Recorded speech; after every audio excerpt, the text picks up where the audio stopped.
السلام عليكم ورحمة الله وبركاته. ازيكم عاملين ايه؟ يا رب دايما تكونوا بخير. فيديو النهاردة مختلف خالص عن محتوى القناة. بصراحة احنا اتعزمنا في فرح في طنطا، ناس قريبين مننا جدا. فجو الفرح بصراحة والقاعة عجبني جدا جدا، فقلت اصور لكم الفرح كده معايا. وبصراحة دخلة جميلة للعرسان. آه، طبعا مش عارفة اقول لكم ايه يعني، بس هو بصراحة جو الفرح عجبني.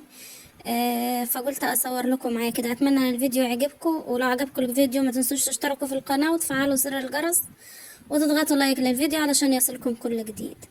اسيبكم تتفرجوا على الفيديو. معلش انا كاتمه الصوت بس علشان خاطر ما ينفعش يعني، بس هي بصراحة كان فرح جميل جدا جدا جدا جدا. وما تزعلوش من تصويري، تصويري وحش شوية بالتليفون، وهو بطبيعته يعني كده، وشوية وانا قلبة التليفون، ما ت... ما تاخدوش عليا في التصوير يعني. السلام عليكم. الفيديو ده مش طويل، هو يعني 4 دقايق دخول العروسين بس، القاعة المفتوحة دي كده. ان شاء الله الفيديو التاني هنزله لكم بكرة ولا بعد بكرة ان شاء الله بالكتير خالص.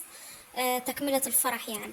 اتمنى ان يكون الفيديو عجبكم. لو عجبكم الفيديو متنسوش تشتركوا في القناة وتفعلوا زر الجرس، تضغطوا لايك للفيديو علشان يصلكم كل جديد. السلام عليكم ورحمة الله وبركاته.